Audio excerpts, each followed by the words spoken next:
எறும்பு சாரசாரியா எங்கேயோ போயிட்டு இருந்து இவர் சொன்னார், அந்த எறும்பிட்ட கேளுங்க சாமி, எல்லாம் எங்க போகுதுன்னு. எல்லாம் இயேசுவை நோக்கி அவன் மனசு பிரார்த்தனையிலே இருக்கு. அவர் வரமாட்டாரா? கிறிஸ்டியானிட்டியினுடைய பெரிய கனவு அதுதான். நடமாடர் கோயில் அப்படின்னா நடந்து போற மனுஷங்க நாமெல்லாம். திருமூலர் என்ன சொன்னாருன்னு, சாமிக்கு போய் ஒன்று கொடுத்தா தெருவில் இருக்கிற சாமிக்கு எதுவும் கிடைக்காதுடான்னு சொல்றார். எந்திரிக்க முடியாது, குனிஞ்சிருக்குல்ல, எந்திரினர். எழுந்த உடனே இளம் பெண்ணாயிருச்சு அந்த பாட்டு. திருமழிசை ஆழ்வாரனுடைய சிறப்பு அவருடைய பக்தி. அந்த பக்தியில் இருக்கிறது ஹியூமிலிட்டி, தீயவற்றை எதிர்த்து நிற்கிற துணிவு.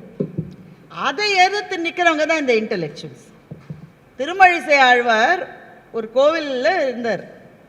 அவருக்கு நிறைய சக்தி உண்டு. ஒன்று மட்டும் தெரிஞ்சுக்கங்க,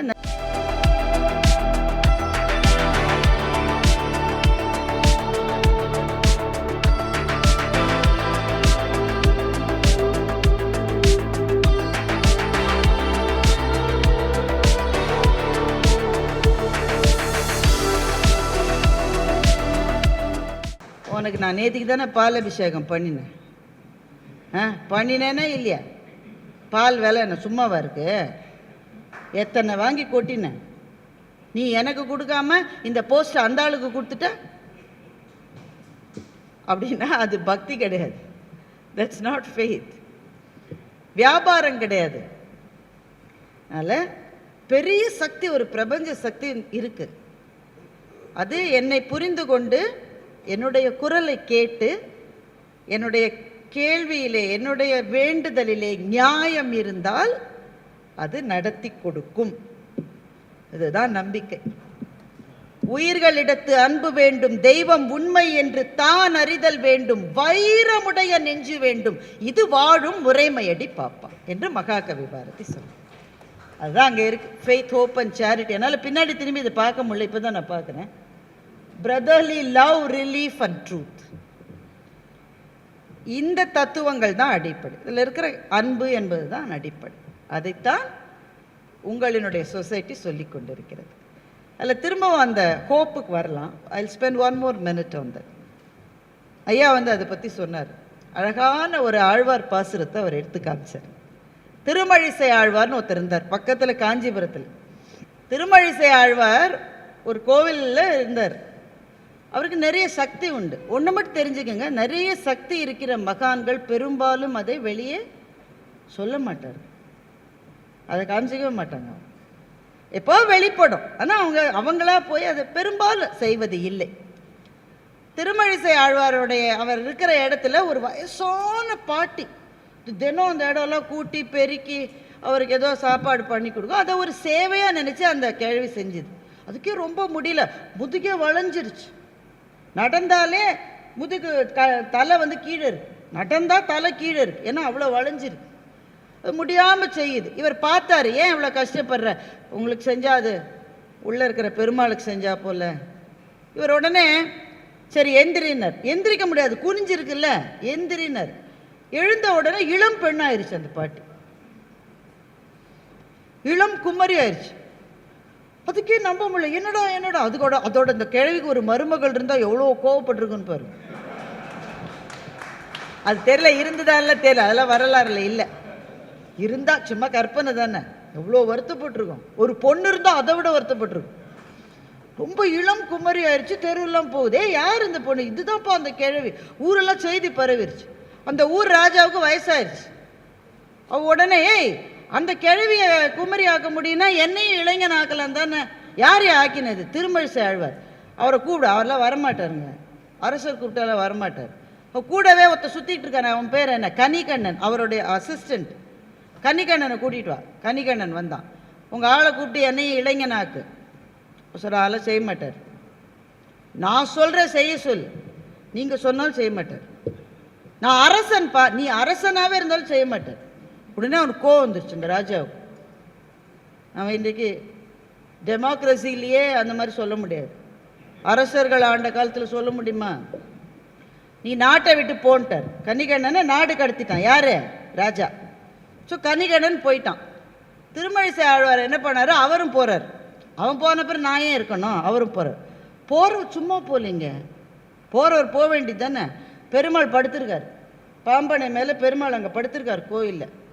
இவர் சொல்றார் பெருமாளை பார்த்து, கனிகண்ணன் போய்விட்டான், காமரு பூங்கச்சி கச்சி மணிவண்ணன், காஞ்சிபுரத்தில் இருக்கிறவன், காமரு பூங்கச்சி மணிவண்ணா துணிவுடைய சென்னா புதல்வனும் போகின்றேன், நீ உன் பைனாகப்பாய் சுருட்டி கொள்னு பாட்டு எழுதிட்டார். என்ன அழகான பாட்டு இல்லை? அவர் சொல்லும்போது அந்த பாட்டை சொல்லாமல் என்னால் இருக்க முடியும். கனிகண்ணன் போய்விட்டான், காமரு பூங்கச்சி, இந்த பூவை சூடி இருக்கிற கட்சியில் இருக்கிற மணிவண்ணா துணிவுடைய சென்னா புதல்வன். அந்த லைனுக்காக தான் நான் இந்த பாட்டை சொன்னேன். Something that can stand against the power. அதுதான் இன்டெலெக்சுவல்ஸனுடைய வேலை. குனிஞ்சு வணங்கி சலாம் போடுறது இல்லை. இன்டெலெக்சுவல்ஸ் ஒரு சொசைட்டிக்கு ஏன் தேவை? அவங்களால என்ன பயன் என்றால், if at all there is something wrong in the system, they will stand against the power. அதுதான் அவர் செஞ்சாரு. திருமழிசை ஆழ்வாரனுடைய சிறப்பு அவருடைய பக்தி. அந்த பக்தியில் இருக்கிறது ஹியூமிலிட்டி. ஆனால் அந்த ஹியூமிலிட்டி எதை கொடுக்கும்னா, எதையும் எதிர்த்து நிற்கிற சக்தியை கொடுக்கும். மன்னனை எதிர்த்து நின்றார். துணிவுடைய சென்னா புலவன், நானும் போகின்றேன், எனக்கு தைரியம் இருக்கு, என்ன பண்ணிடும், கொலை தானே, பரவாயில்ல பண்ணட்டும், நானும் போறேன், நீ உன் பைனாகப்பால் சுருட்டி கொள்ளுன்ற. ஏன்னா பாம்புல படுத்திருக்கு இந்த சாமி, அதுதான் பாய். உன் பாயை சுருட்டி நீயும் கிளம்புனோன்னா பெருமாள் எழுந்து பாம்பு படுக்கையை சுருட்டி இப்படி கையில் வச்சுக்கிட்டு அவரும் பின்னாடியே போயிட்டார்.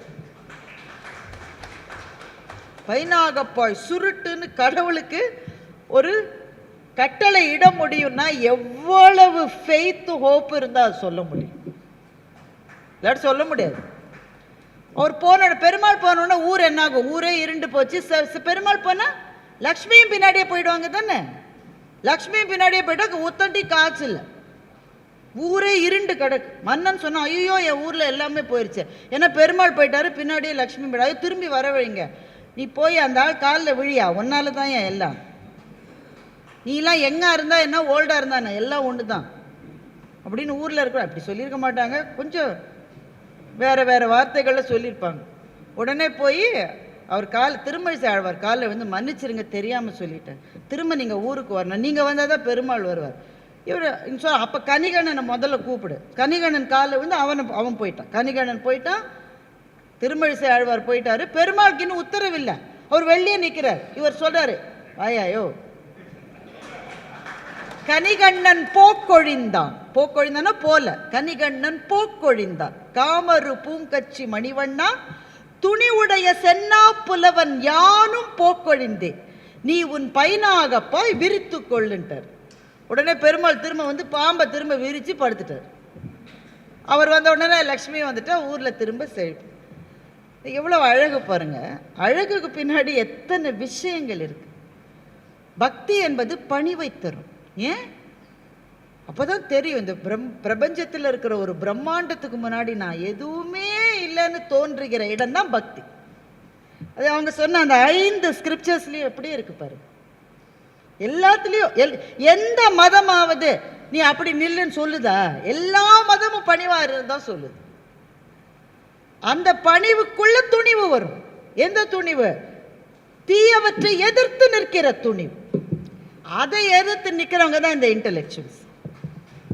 இதுதான் இந்த 4 சுவர்களுக்குள்ள இந்த ஃப்ரீமேசன் சொசைட்டியை பற்றி நமக்கு கிடைக்கிற ஒரு பெரிய பாடம். So you should all be proud that you're associated with an association like this. இதெல்லாம் யோசிப்பதற்கும் பேசுவதற்கும் வெளியில் நமக்கு பெரிய வாய்ப்பு இல்லை. அதனால் ஒரே ஒரு விஷயத்தை சொல்லிட்டு நான் நிறைவு செய்யலான்னு நினைக்கிறேன். அது ஒவ்வொன்றிலும் ஒரு விஷயம்தான் தெரியுது. அந்த சேரிட்டின்னு இருக்குது, அதை மட்டும் பாருங்க. அதை தான் எல்லா மதமும் சொல்லும். இதை சொல்லாத ஒரு பெருமதம் கூட கிடையாது. நம்ம மதத்தில் நீங்க பாருங்க, படமாடர் கோயில் பகவர்க்கு ஒன்று ஈயில், நடமாடர் கோயில் நம்பர்க்கு அஃது ஆகா. நடமாடர் கோயில் நம்பர்க்கு ஒன்று ஈயில், படமாடர் கோயில் பகவர்க்கு அஃது ஆமேன்னு திருமூலர் பாடியிருக்கார். கேட்டோன்னே பயமா இருக்கும், ஐயோ ஒண்ணுமே புரியலையே. அவ்வளோலாம் கஷ்டம் கிடையாது, ரொம்ப ஈஸி தான். படமாடர் கோயில் பகவர் அப்படின்னா கோவிலில் இருக்கிற சாமின்னு அர்த்தம், அவ்வளோதான். கோவிலில் இருக்கிற சாமி. நடமாடர் கோயில் அப்படின்னா நடந்து போகிற மனுஷங்க நாமெல்லாம். திருமூலர் என்ன சொன்னாருன்னு, சாமிக்கு போய் ஒன்று கொடுத்தா தெருவில் இருக்கிற சாமிக்கு எதுவும் கிடைக்காதுடான்னு சொல்கிறார். இது புரியுது தானே? இதில் ஒன்றும் நோ காம்ப்ளிகேஷன்ஸ். சாமிக்கு போய் ஏதோ ஒன்று கொடுக்குற விச் இஸ் குட், அது அவர் வேணான்னு சொல்லல. ஆனால் அப்படி நீ கொடுத்தா தெருவில் இருக்கானே பட்னியா ஒருத்தன், அவனுக்கு அது போய் சேராது. ஆனால் நடமாடர் கோயில் நம்பர்க்கு ஒன்று ஈயில் படமாடர் கோயில் பகவர்க்கு அஃது ஆமே. ஆனால் தெருவில் இருக்கிற ஒருத்தனுக்கு நீ கொடுத்துட்டா அதுவே சாமிக்கு போயிடும்னு திருமூலர் சொல்ற. இதை அப்படியே வச்சுக்கோங்க. டால்ஸ்டாயினுடைய சிறுகதை எல்லாருக்கும் தெரிஞ்ச கதைன்னு நினைக்கிறேன். அந்த கதை, ஒருத்தன் வீட்டில் தனியாக இருக்கான், வயசானவன். அவன் எப்போ பாரு கிரைஸ்ட நினச்சிக்கிட்டே இருக்கான். இயேசுவை நோக்கி அவன் மனசு பிரார்த்தனையிலே இருக்கு. அவர் வரமாட்டாரா? கிறிஸ்டியானிட்டியினுடைய பெரிய கனவு அதுதான். மீட்பர் திரும்ப வருவார், அதுதானே கிறிஸ்டியானிட்டியினுடைய கனவு. இயேசு வருவாரா? கனவுல சொல்றாரு, நாளைக்கு நான் வரப்போறேன்னு சொல்லிட்டார். ஜீசஸ் சொல்லிட்டார். அடுத்த நாள் எழுந்தா அவன் வீட்டில் ஒன்றும் பெரிய வசதி இல்லை. ஒரு டீ போட்டான், ஒரு பிரெட் எல்லாம் இது பண்ணி காத்துக்கிட்டே இருக்க, வரவே இல்லை. வாசல்ல ஒரு பிரெக்னன்ட் லேடி ஒருத்தி போறா. மழை பெய்து, அவளால் நடக்க முடியல, தடுமாறி நிற்கிறா. வயிறு வேற ரொம்ப பெருசா இருக்கு. நீ வாமா உக்காருமான்னு சொல்லி டீ கொடுக்குறா, பிரெட்டு கொடுக்குறான். அவ போயிடா. அப்புறம் ரொம்ப கிழவனா ஒரு ஆள் வரோம். ஐயா எனக்கு எதாவது சாப்பிட கொடுங்கய்யா, முடியலையா. அவனுக்கும் கொடுக்குறான். ஒரு சின்ன பையன் ஒருத்தன் வரான். அவன் முகத்திலே தெரியுது 3 நாள் சாப்பிடல. அவனுக்கும் டீலாம் கொடுத்துட்டு காத்துக்கிட்டே இருக்கார். ஏசு வரவே இல்லை. இவங்களுக்கெல்லாம் கொடுத்ததுல வேற பாதி செலவா போச்சு.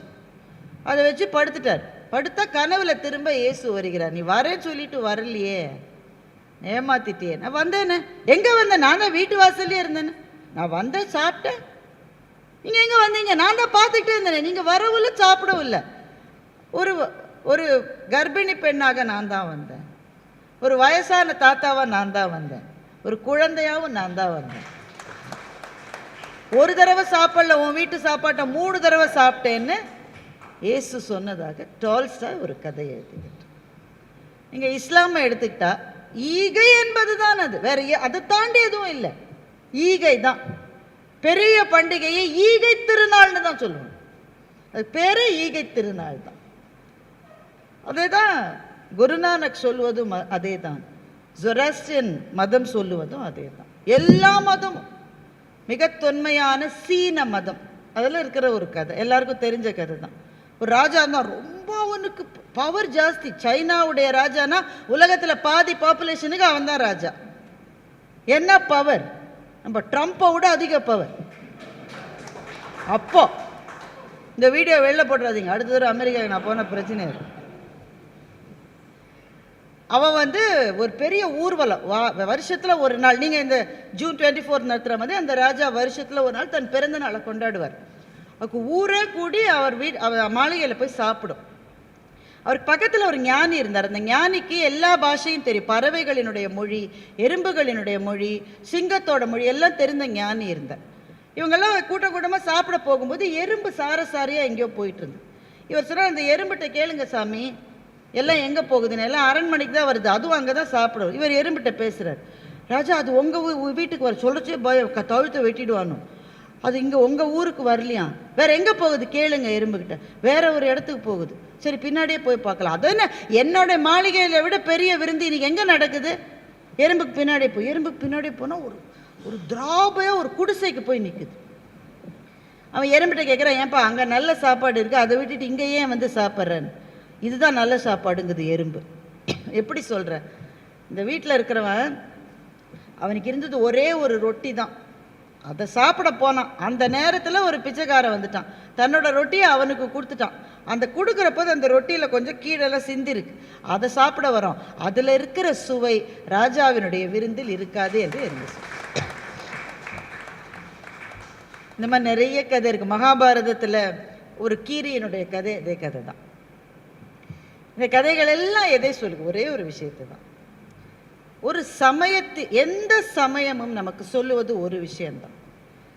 நம்ம மேலே ஏறிட்டோம், நல்ல வசதியான வீடுகளில் பிறந்திருக்கோம், படிக்க வச்சுருக்காங்க, வேலைக்கு போயிருக்கோம், பணம் இருக்குது. ஆனால் இது எதுவுமே கிடைக்காத பள்ளத்தில் விழுந்து கிடக்கிறவங்க இருக்க தானே இருக்காங்க. ஒரு விரலை நீட்டு, நீ பெருசாக வந்து எல்லாத்தையும் கொடுக்க வேணாம், ஒரே ஒரு விரலை நீட்டு. அந்த ஒரு விரலை பிடிச்சிக்கிட்டு சரசரன் ஏறி வர 1000 பேர் இருக்காங்க. அதை செய்தால் கடவுள் உன்னை பார்க்கிறார். இதை செய்யாமல் நீ கோவிலுக்கோ மசூதிக்கோ சர்ச்சுக்கோ குருத்வாராவுக்கோ எங்கேயோ நீ போய் நின்னாலும் கடவுள் உன்னை பார்க்க மாட்டார். நீ இதை செய்யற போது கடவுள் உன்னை பார்க்கிறார். இதை சொல்லாத மதம் ஏதாவது இருக்கிறதா உலகில்? நீங்கள் சொல்லுங்கள். It's a challenge.